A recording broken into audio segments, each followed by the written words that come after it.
Get that fucking trash out of your life. You have legacies to build.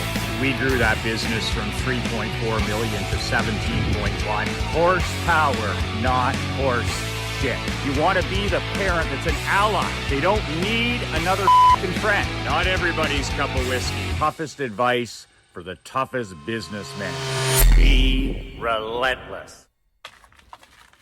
In over 2 decades of working with high performance people, over 20 years of working with high performance athletes, entrepreneurs, businessmen, fathers, mothers, artists, musicians, you name it, that I have personally worked with as a consultant or dealt with over the last 21, 22 years. There's one characteristic that continues to stand out amongst all the other traits, the habits that these high performance people have. There's one thing that is common in every high performance person that I've personally dealt with. Doesn't matter if they're a father, a fireman, an entrepreneur, a mother, a teacher, a copywriter, a business owner. The one thing that separates them from everybody else, from the 99.9% ordinary, average, mediocre, let's call them the quiet desperation crowd. The one thing I've noticed over the last 2 decades is that high performance people do not, I repeat, do not wait for their dream to fall in their lap. They do not wait for their dreams, their goals, their mission to fall in their lap. 99% expect good fortune, their dream, their goal to fall in their lap, for good luck to shine upon them, for something to go their way. But these high performance top 1%ers that I've dealt with, they do not wait for their dream to drop in their lap. What do they do instead? It reminds me of the great late Tom Petty song, and that's the reason I call it my Tom Petty running down your dream rule. Is they high performance people run down their dream. They don't sit around and wait. They don't sit around and ponder. They don't have paralysis by analysis. They don't play the victim card. They don't show up some of the time. They run down their dream. They run down their dream, like Tom Petty's song, running down a dream. They run down their dream. You know, straight all in, all the time. Get up and play offense. Play to win, not play not to lose. They get up every day, they burn the ships, and they take the island. And it takes years of extreme hard work, commitment, dedication, but they're always running down their dream. And when I hear this, when I think of this rule, my Tom Petty, running down your dream, high performance people running down their dream, I think about the amazing story of the Bad-Azz Sylvester Stallone. I am a huge Sly Stallone fan because I'm a huge Rocky fan. I have been. I grew up watching the Rocky movies. I don't care that I have to suspend reality. I just love them. I love the underdog movies, but I love his personal story of running down his dream more than even the movies. In 1975, Sylvester Stallone wrote the script for the movie Rocky in 1975. And he took the script and he pitched it to every movie producer in Hollywood. And without exception, every single production house and producer turned him down flat. No, we're not interested. Hundreds and hundreds of no's. Finally, after relentless persistence chasing down his dream, he had this one single movie production company that showed interest. One out of hundreds. But the catch was this. They wanted to buy the script. They wanted to buy the movie rights. But they wanted nothing to do with Sylvester Stallone acting in the movie. They did not want anything to do with Sly appearing or playing the part of Rocky. They wanted him gone so badly, get off my lawn, boy, that they repeatedly increased the amount of money they were willing to pay for the script.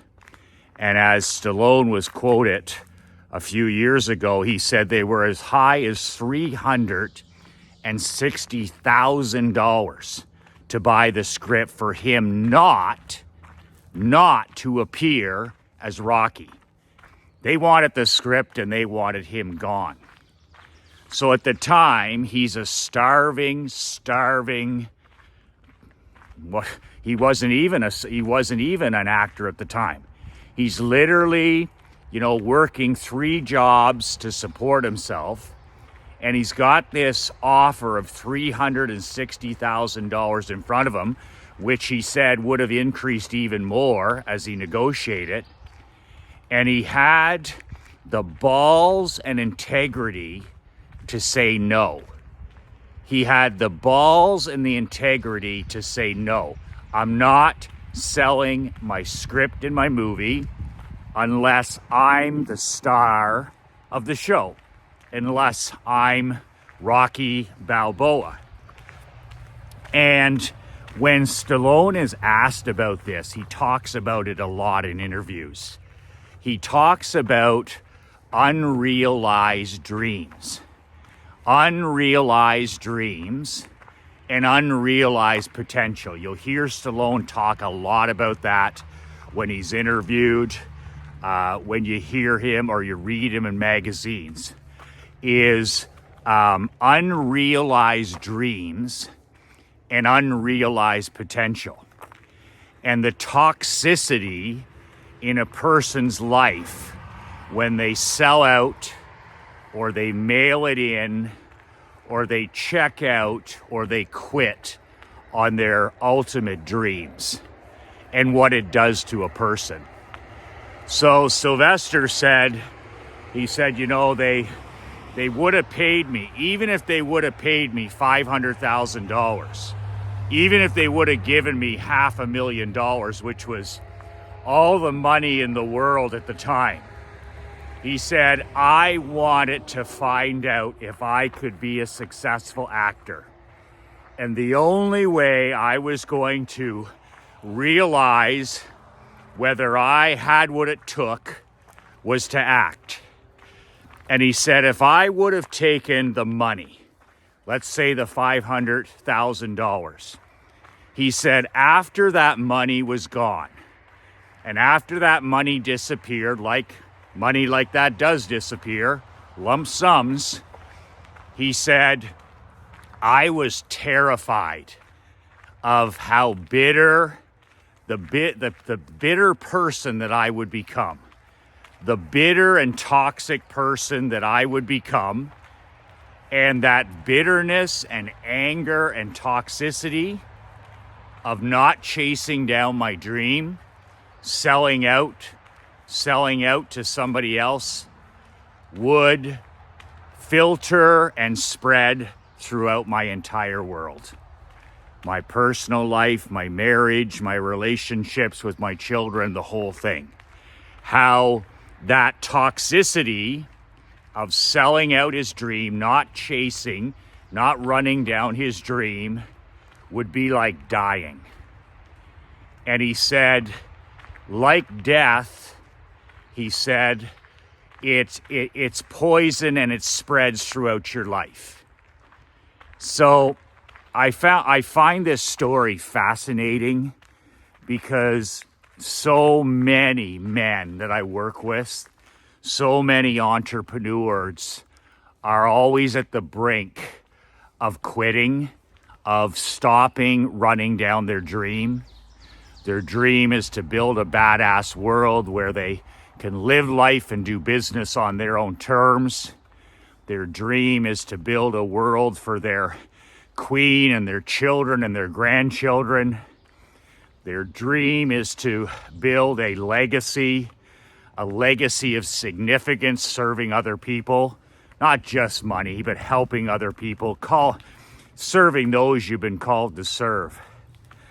And when I see guys surrendering, it just reminds me of how hard and difficult it is, but how important it is that we run down our dreams.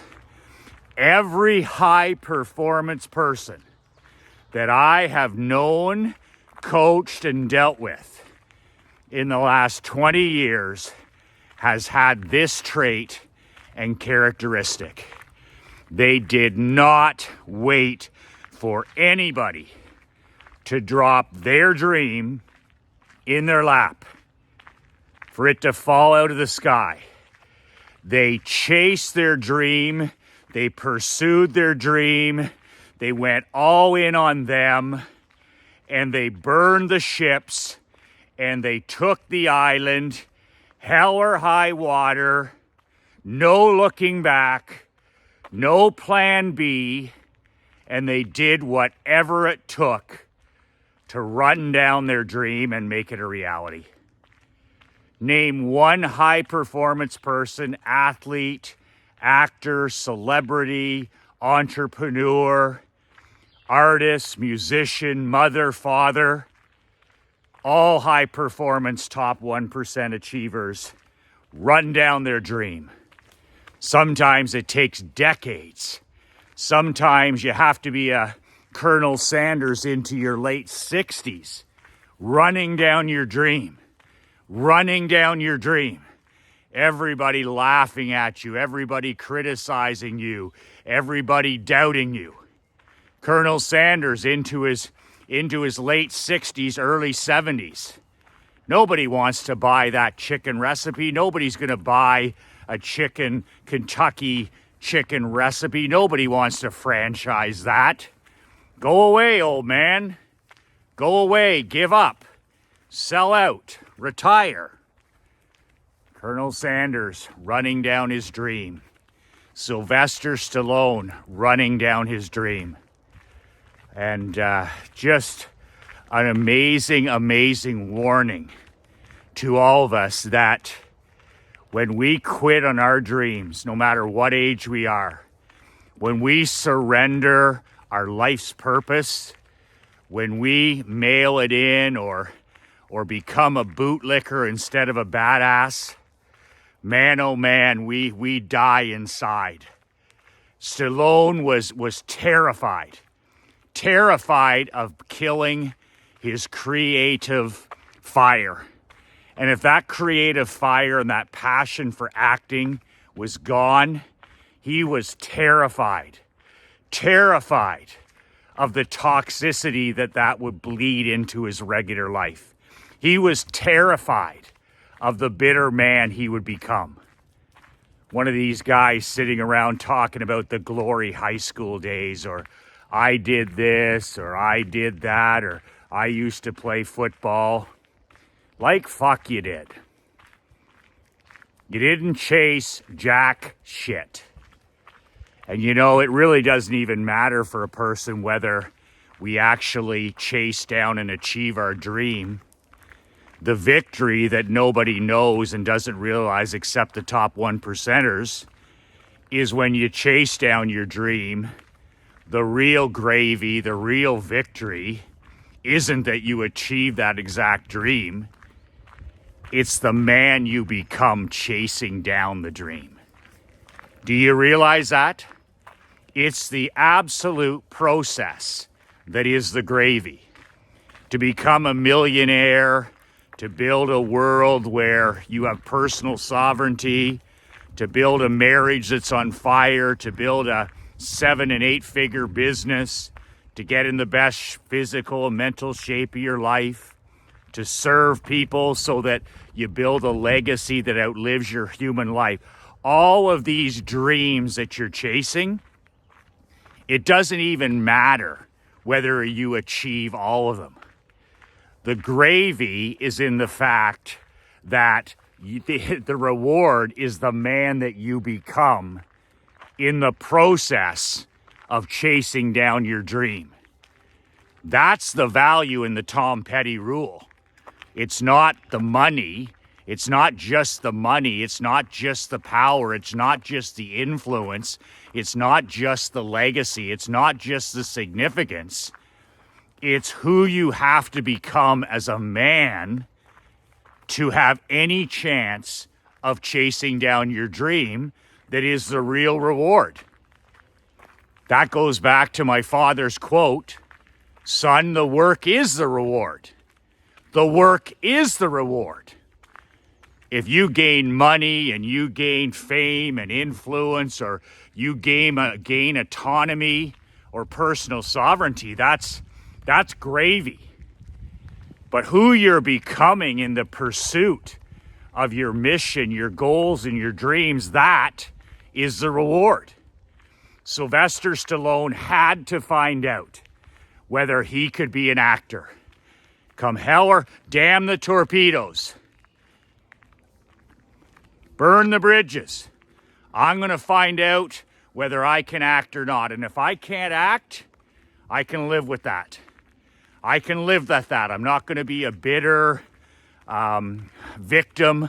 I'm not going to be what you see all around you, excuse makers, do-nothings.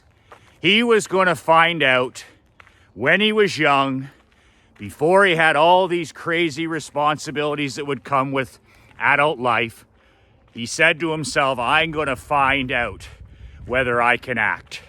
No regrets. That story is about no regrets. I don't care about the money. The 500 grand will come and go. And it'll only be in my life for a while, and then what? I didn't chase down my dream. That's the saddest thing I see in society today, is when I see young people who stop chasing down their dream. They start playing it safe. They stop risking. They stop dreaming. They stop, thinking deeply. And they start mailing it in, phoning it in, and they stop running down their dream. And that's how you live a life of quiet desperation. The 99% live a life of quiet desperation. How do you think they got there? How do you think that these drones and these clones and these self-loathing people, these men that you see amongst us, weak men, the energy is so pathetic, I can't even stand to barely talk about it. How do you think a man gets there? How do you think a man gets there into that daily prison, that daily mental slavery of quiet desperation? Just survival mode. Just get through the day. Just get through the day. 5 days to retirement, 11 hours, 3 weeks. That kind of mentality. How do you get to that quiet desperation place? Well, you get to that quiet desperation place by stopping running down your dream, by quitting on yourself, by giving up on yourself when it's too fucking hard. Some children do it, some teenagers do it, Some parents allow it. Giving up on your dreams, running down your dreams. You know, if I can teach my daughter, Krista and I can teach Emery one thing, I think that Sylvester Stallone and Tom Petty rule is at the top of the list. Go for it. Play to win. You say you want something, go get it. Go get it every day. Go get it. Don't talk a good game. Don't talk a good game. Play a good game. Every day, show up and play to win. Play to win. Put the toxicity away, the anti-social media, the cell phone addiction, the toxic foods, the alcohol, the drugs. Who do you think's sedating? Who do you think's medicating? Who do you think's checking out these walking drones amongst us? It's because they surrendered their dream. If I'm not running down my dream, I don't want to get up in the morning. I don't want to splash water on my face and shoot a video. I don't want to write newsletters or run masterminds if I've given up on myself, if I've quit on the man in the glass. I'm out here because I'm still running down my dream. I want to see how far I can take this God-given gift. Every day is one more gift.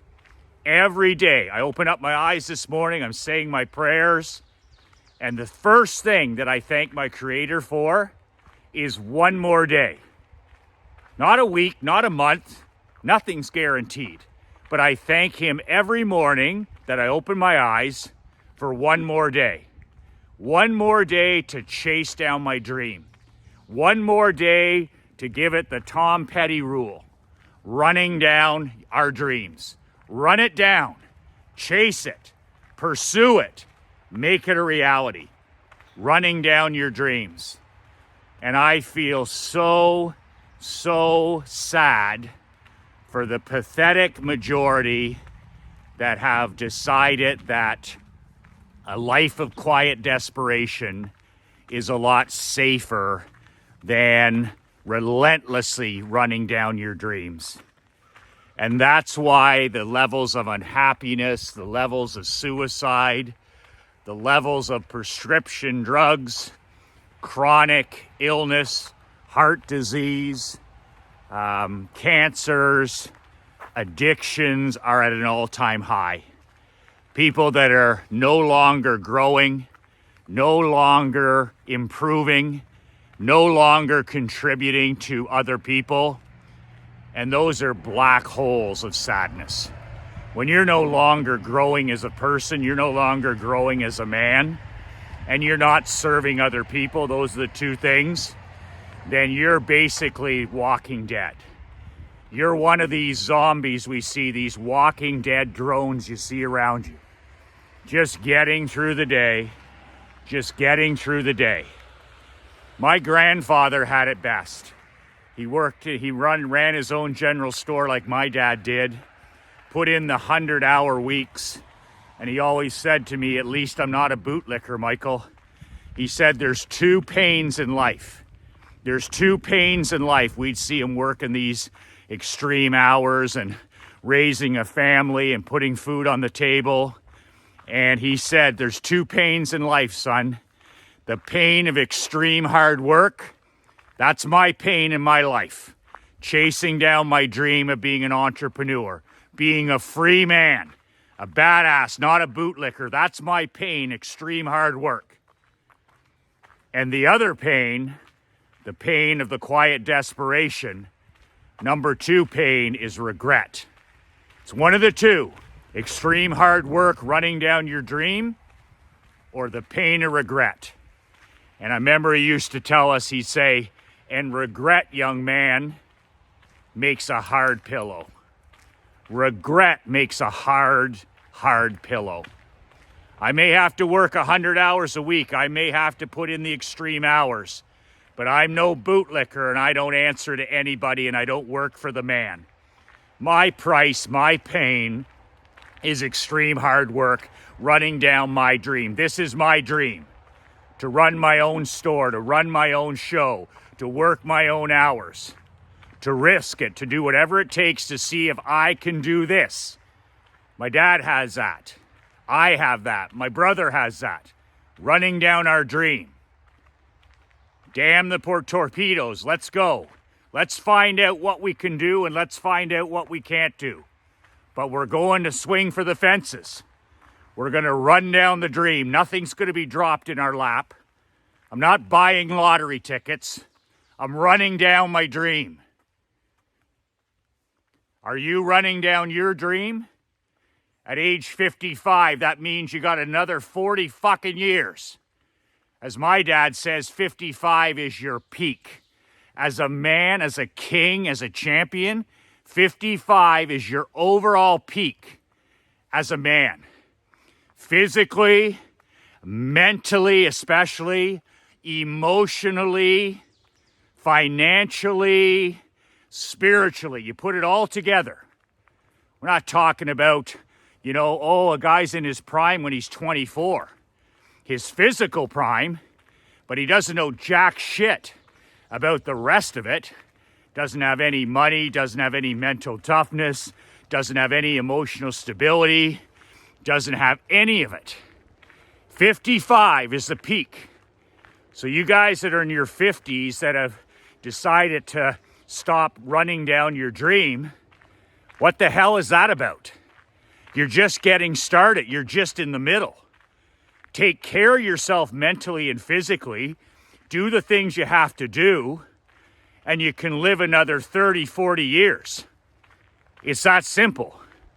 My mom and dad are turning 90 this year, and my dad's looking this year at writing a book. 90 years old, a book. It's a dream of his. He wants to write a book now. So is he waiting for that to fall in his lap? No. Yesterday we had a meeting with a potential co-author. He's 90. He wants to cement his legacy in print, a real book. Running down his dream. Not waiting for it to fall from the sky in his lap. He's a top 1%er. He's going to run down that dream. And he can't live with not doing it. He can't sell out. He can't quit on himself. He can't take it easy. He can't. Because he knows that every day is a gift. Every day. This is his tour of duty. Maybe he gets 90 years. Maybe he gets more. But every day is his tour of duty. And that's how I feel. So I'm going to pay there's two pains in life. I'm going to pay the one, extreme hard work. I'm willing to put in the work. Always have been. And I'm not going to have to live with the 99% pain and regret. Regret makes a hard pillow. So where are you at in your world? You're 45, you're 55, you're 65, you're 75. What are you waiting on? Do you need to re-engage, reignite the spark? Do you need to sit down and remind yourself that you're still running down the dream? The Tom Petty rule applies to you as well. It's not over until it's over. And like my old man says, the best is yet to come. The best is yet to come. He's 90, and he said that a month ago. The best is yet to come. He says, how couldn't it?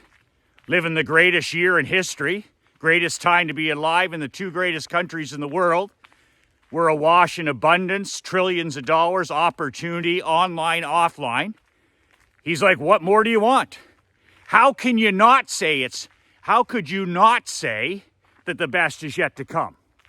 Because you're buried in the toxicity of the fake news or vomit politics or anti-social media. That's not reality. The reality is this is the greatest time in history to be alive. That's the reality. This is the greatest time in history to chase down your dream. This is the greatest time in your life, if you're 50, 60, 70 years old, to chase down your dream. This is the greatest time ever to Tom Petty rule, to use that Tom Petty running down your dream rule. To think about how guys like Sylvester Stallone refused, even though they were dead broke, almost homeless. And they said, no way, no fucking way. I'm going to go all in on me. I'm going to go all in on me and see how far I can take this. And if I fail, I win. If I fail, I win because of the man I became chasing down my dream, running down my dream. You can't lose.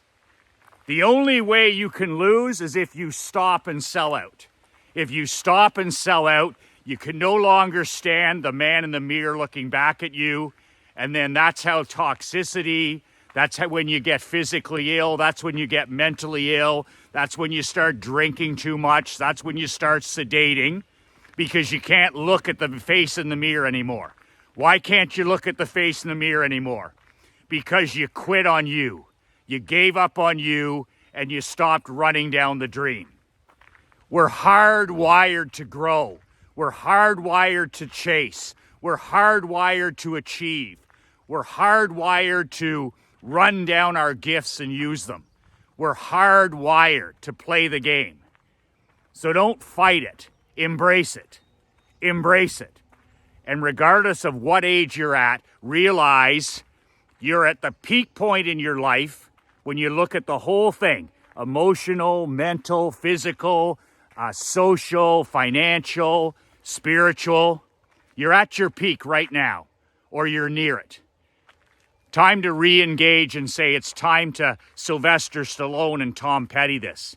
It's time for me to get serious again, re-engage, and have my queen and my children and my grandchildren seeing a man who rises early every day and runs down his dream. Nothing more contagious, nothing more important for your wife to see, for our children to see, for your employees to see, for your grandkids to see, than a badass running down his dream every day. Refusing to sell out like everybody else. Refusing to be part of the quiet desperation crowd. I'm going to open the doors here for a couple more days to my email millions mastermind. I should be charging a couple grand a month. At least $1,000 a month would be more than generous and fair. But I want to help 1 million men scale their business from 5 to 6 to even 7 figures. And the best way for me to do that, I don't need to work anymore. I love money and money loves me, but I don't need to work anymore. So I want to help as many guys as I can, so I'm not charging $2 grand a month or $1,000 a month, which would easily be a steal because of the power of email, copywriting, and marketing. It's the honey that brings in the money. So if you join today, it's only a cup of coffee a day. $97 a month for insiders, $147 for outsiders. And the good news is I'm going to keep the doors open for a couple of days here. We got a great group inside of the Brotherhood. I write 52 emails for you this year. You can use all of them, some of them, use them as templates, whatever you want to do. I write them for you. I teach you the software to buy. I show you all the tricks of the trade. I've been in the email game for over 20 years. I got a tight email game, soup to nuts. And I'll share everything from A to Z on how I do it, the software, the day of the week to send, the time, the fonts to use, the font size, everything, what to talk about, how to create endless ideas to email, how to sell in your emails without selling, all of it. How to capture emails, how to start with no list, how to make money when you don't even have a specific business. Maybe you're a freelance copywriter, maybe you're a consultant. Emailmillions.coach. Emailmillions.coach. $147 a month for civilians, $97 a month for my brothers. That is cup of coffee money. $3.25 a day to scale your business from 5 to 6 to 7 figures a year. Are you kidding me? You have to have fucking brain damage not to be in this mastermind. I'll tell you that square. You may not want to buy my newsletter. You may not want to read more. You may not want to, shill out $30,000 to be in my mastermind. I get it. But are you crazy? Are you suffering from manufactured mental illness? This is a cup of coffee a day program that you can quit at any time. $97 a month, $147 a month for outsiders. You get 1-2 buyers every time you send an email. This program is free. It doesn't actually cost anything. You start building your list up from nothing. You got an asset to sell. I sold my insurance email list for $500,000, $500,000. Plus, it helped me sell $155 million over the last 19 years. Every business I've been in has been powered by what? The honey that brings in the money, the eighth wonder of the world, email. That's how it's been done.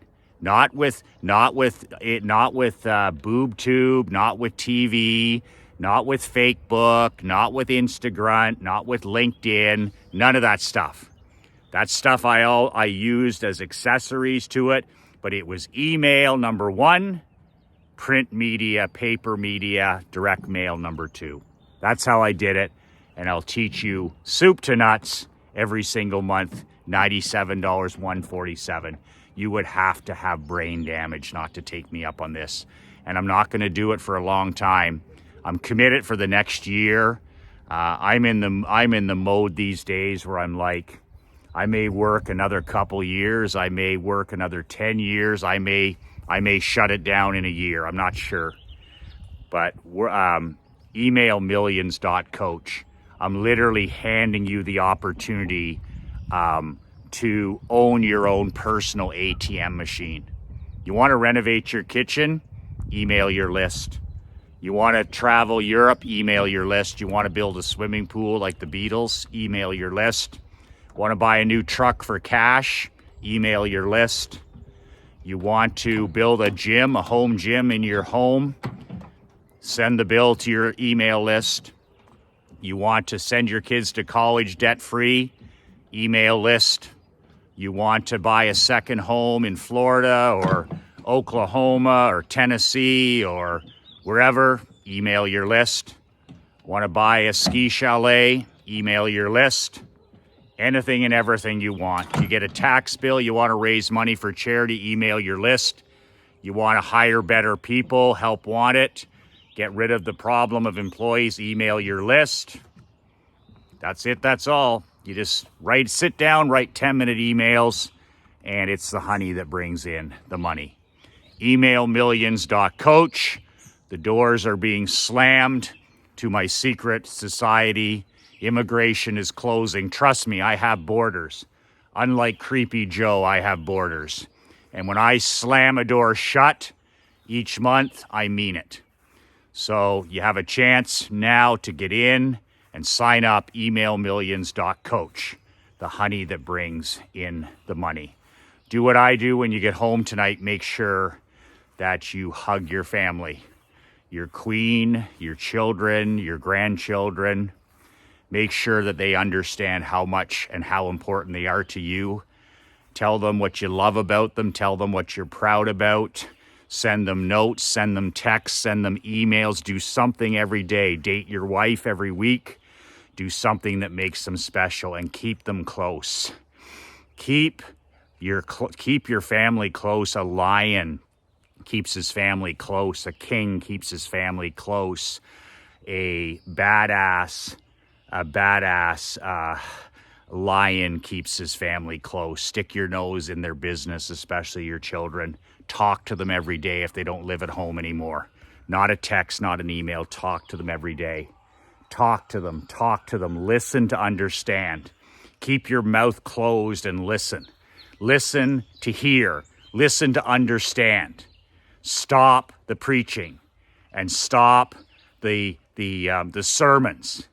They don't want to hear it. They want to be heard. Listen to them. Ask them questions. They'll answer you. They're open books if you listen. Invite them to go for a walk. Invite them to drive to work with you. Drive them to school. Invite your wife on date nights. You organize them. It can be a walk. It can be a lunch. It can be dinner. It can be a stroll in the park. Invite. Invite the people in your world to be part of your world. Talk about your marketing. Talk about your business. Talk about your new email program you're in. Talk about the books you're reading. Talk about your struggles. Talk about your frustrations. Tell stories about your childhood. Tell stories at the kitchen table about how you messed up. Talk about your teenage days. Talk about your drinking days. Talk about your crazy times. Talk about the time you were arrested. Talk about the mistakes you made. Talk about what's worked, what hasn't worked. Share your stories. They'll love it. They'll embrace it. They want to be part of your life. We don't have any closed signs in here. We don't have any office hours.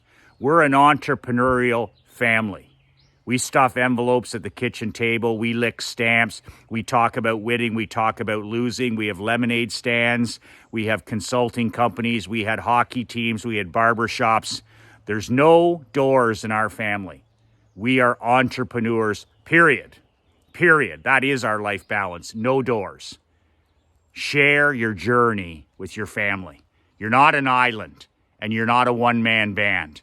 Share your journey. Share your struggles. Talk to your queen. Talk to your kids. It's the greatest thing you can ever do is involve them in your entrepreneurial challenges, wins, losses, struggles, frustrations.